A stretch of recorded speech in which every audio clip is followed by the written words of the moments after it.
Since man first walked across the boulder-strewn hills of the Welsh border country, he's gathered and used one natural resource to create shelter, to keep his animals in, and his hostile neighbours out.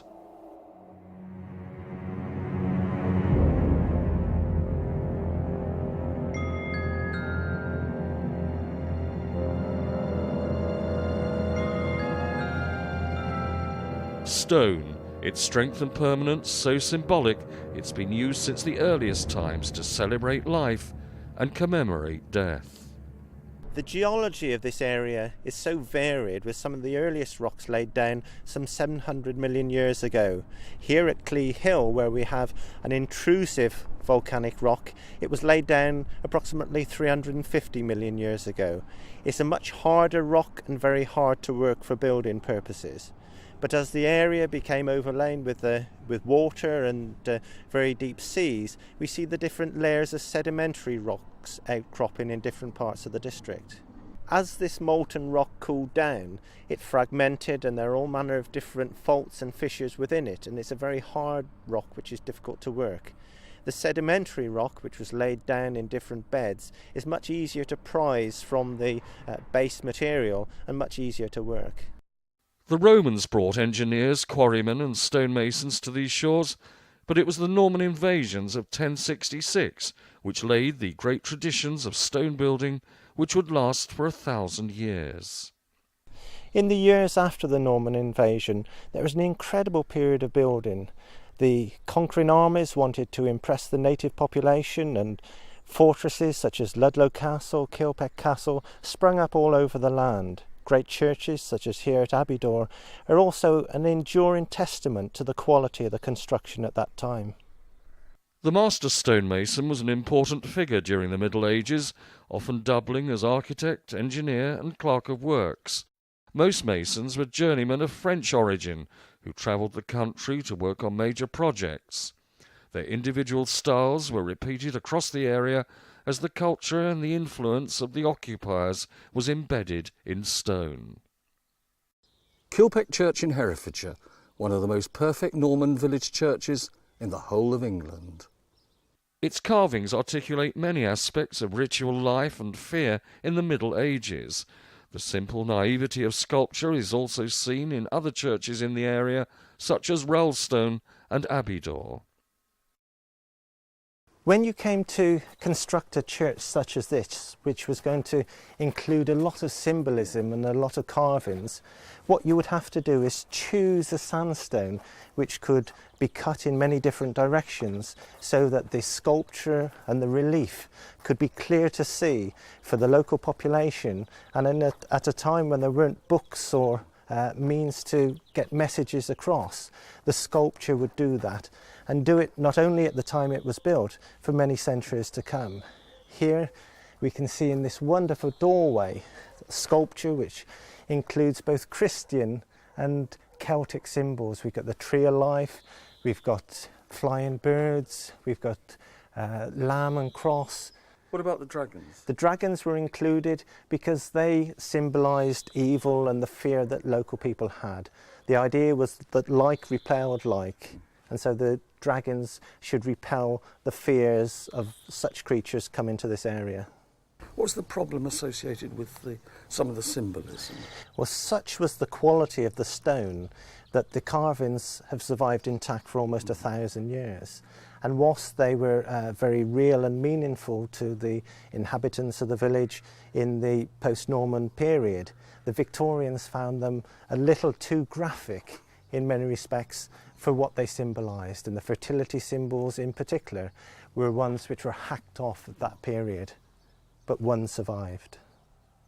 If the local stone was particularly soft and difficult to form sharp corners or arises, then the masons would use a more durable stone to form the relief in a building and to provide protection to the softer material. What is also important and illustrated here is the fact that a soft stone, a soft mortar, if it's overpointed with a heavy cement mortar, can lead to accelerated erosion because again it traps the moisture within the wall.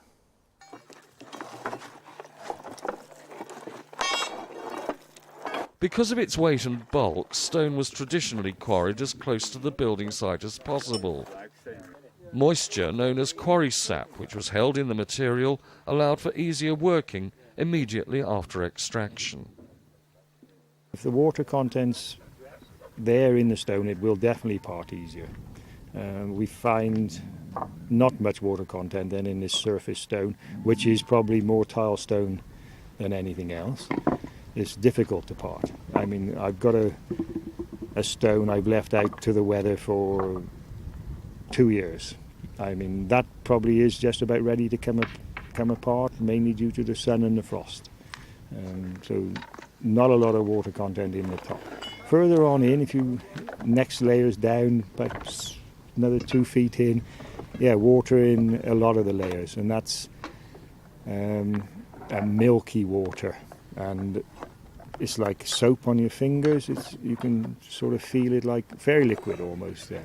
How many slate tiles can a good man produce in a day? Oh, Andy's our best man, and he can do sort of 70 a day if he's got the stone. And obviously the quality of the stone varies, but if you've got good stone like they're digging up with this grey, which there is perhaps 2 feet of, I mean, 70 a day for somebody that knows what they're doing. In harder materials, holes were hammered into the rock some 6 to 12 inches apart. Then wedges were driven in to crack the block. With the advent of gunpowder, controlled blasting would later assist the process. In the Middle Ages, horse or ox carts provided the transportation. Barges were also used to move the highly prized material over long distances. On site, the stone was cut to shape according to the master mason's drawings. These varied from simple ashlar blocks to highly sculptured mouldings and decorative motifs. Stones were laid by a fixer mason, working to tolerances of 1/64 of an inch. Well, if you can imagine this is the existing building, the way to take the measurement of this, we have a profile gauge, which is pushed onto the stone like so, which gives us a rough outline of the detail of that stone, as you can see there. If then we make a reverse of that shape, which is basically that drawn on a piece of plastic paper, in order to check it basically more accurately, when we're happy that that fits the profile accurately enough, we then make a template, which is just basically that again, which then can be used to produce that stone by the mason, who applies it onto the top of the stone like that, and onto the bottom, and just chisels the moulds through it. When we do more intricate work, obviously we're going to need more templates. For this kind of thing, you're going to need a face template, which would give you this outline shape. Also a section, which you've seen before, which you apply on the side of the stone, and then you follow the face template around the shape rather than working it completely through. And obviously on something like that, there's possibly 4 or 5 different moulds that you would need at various stages during the working of that in order to produce that to a finished piece of work. Well, I've only been working in stone for about 4 years. Heavy stones were lifted by a Lewis, a dovetailed key set into a mortise cut into the upper part of the stone.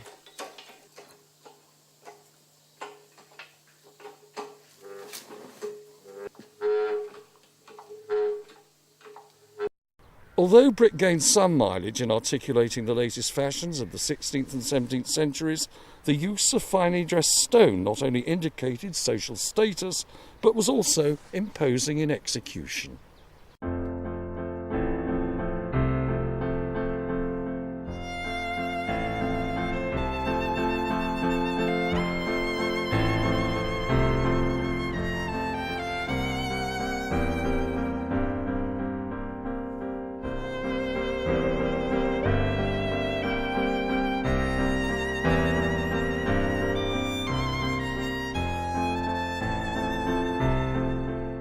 The search for precision in architectural sculpture led to situations where in attempting to gain a smooth surface to the stone, led to masons bedding the stone vertically, and over time this has led to a lamination and the shaling of the material, so destroying the surface.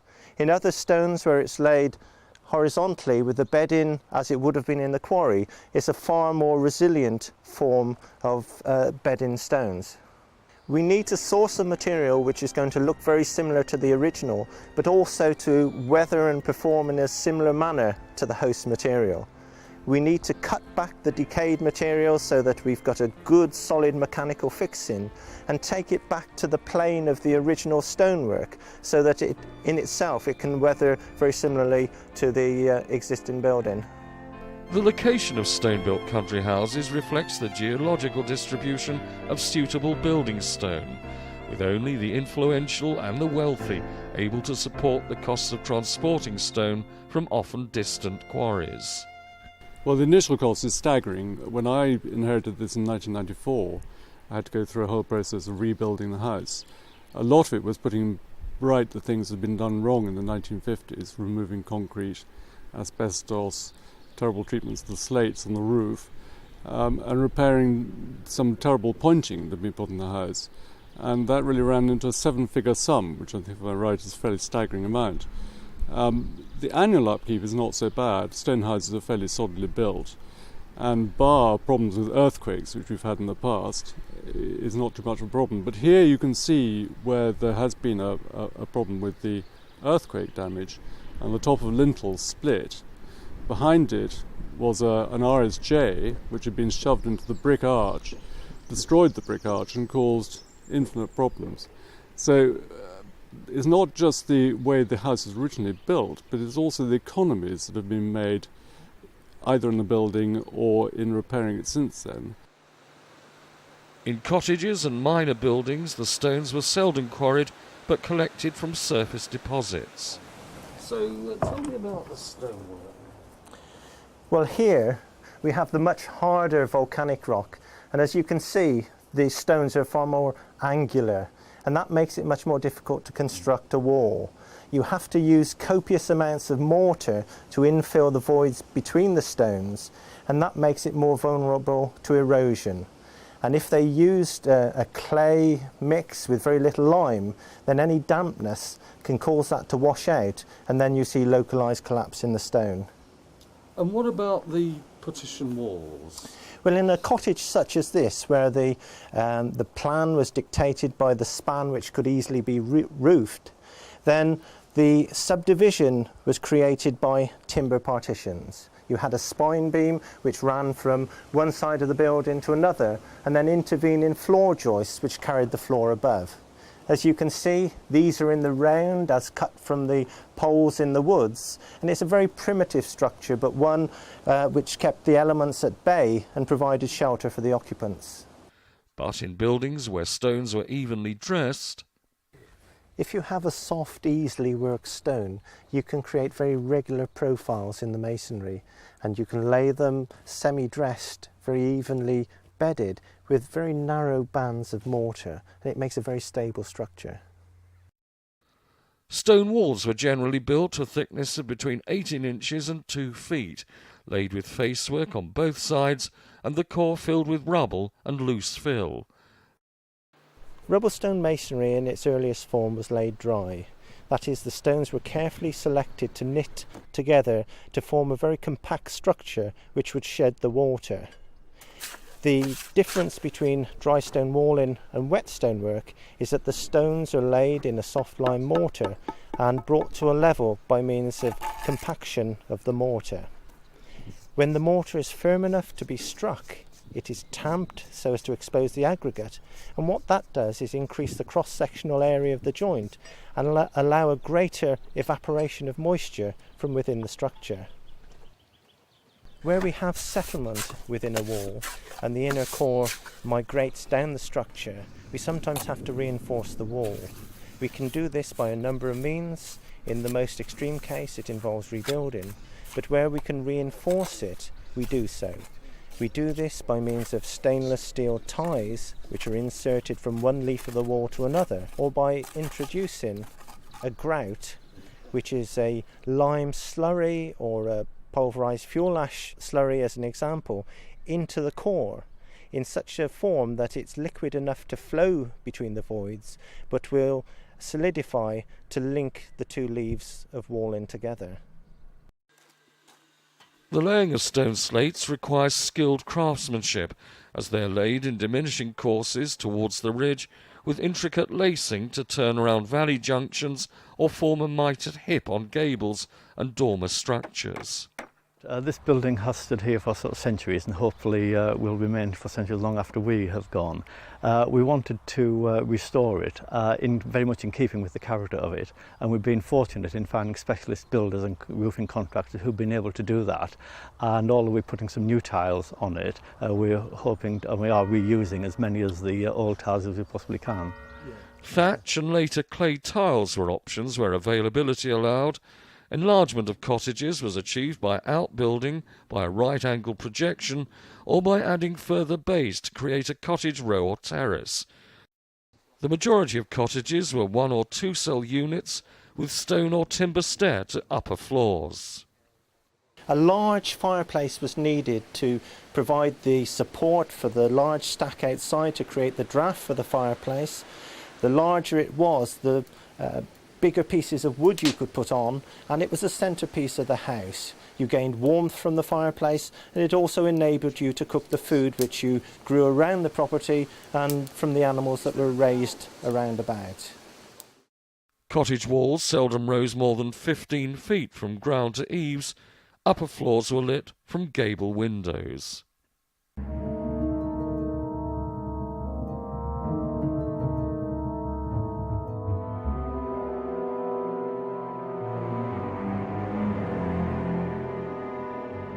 Stone memorials in the form of engraved slabs and sculpted tombs were installed in churches before Norman times, but declined at the end of the Middle Ages.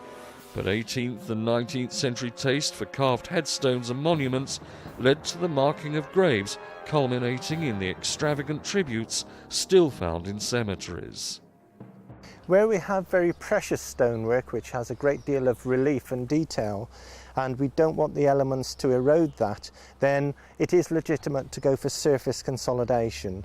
That means putting a chemical consolidant onto the sculpture, but you have to be very careful to ensure that it is completely saturated, to ensure that you don't get differential treatment between different areas, which can cause lamination as moisture would get into those untreated areas. This sculpture has been very recently treated because it's a very valuable example of the art, and we're hoping that it will carry on for another 20-25 years without needing further treatment. The judicious repair and maintenance of stone buildings will extend their life indefinitely. But as with other traditional structures, if the material is not allowed to flex or shed moisture, rapid deterioration can occur. A stone wall set in a soft lime mortar is extremely tolerant of movement. However, if the ground surrounding the wall has differential shrinkage, then you can get deflection in the wall. Here we've got an open porous floor this side of the wall, we've got a hard concrete surface the other side, and we've got a drain in between. If one side or the other becomes saturated, then it becomes softer and the wall can start to lean. We assess the degree of lean and the stability of the wall by measuring its thickness and then calculating the extent of the lean. To do that, we measure the width of the wall, and in this case the wall is some 17 inches wide. We then plumb the wall from the point of exaggerated lean and then measure how far the plumb bob is from the face of the wall. In this instance, the plumb line is some 11 inches from the face of the wall. So if we take the principle of the 3/3, the wall's 17 inches, so the deflection is in the middle third of the lean. If we consider that a movement to the first third is an acceptable deflection, movement into the middle third means that the wall is reaching the point where it's at risk of collapse. If it moves into the final third, as we can see with this area here, then the wall itself collapses. In simple rubble stone structures, carefully matched local stone can be used to replace material degraded to a point where replacement is necessary. But in archaeologically sensitive buildings or ruins, or in carved and decorative work, a primary consideration is the protection of vulnerable materials in the form of flashings, weatherings, or other similar measures. Where stone has eroded to the point where it's lost its structural integrity and is also visually disfiguring, we need to piece in new areas of stonework. But where there are small areas which have eroded, we can do what's called a plastic repair. And that involves getting sand or crushed stone dust to closely match the original stone, mixing it with a cement or a form of adhesive into a paste, and then applying it to the deteriorated work. And what that does is reinstate the face of the work and allows the maximum retention of original fabric. While the art of stonemasonry declined during the 20th century, there's now a renaissance through the conservation of historic buildings, in particular cathedrals, castles and churches. And the tap of the mason's hammer rings once more across the border landscape.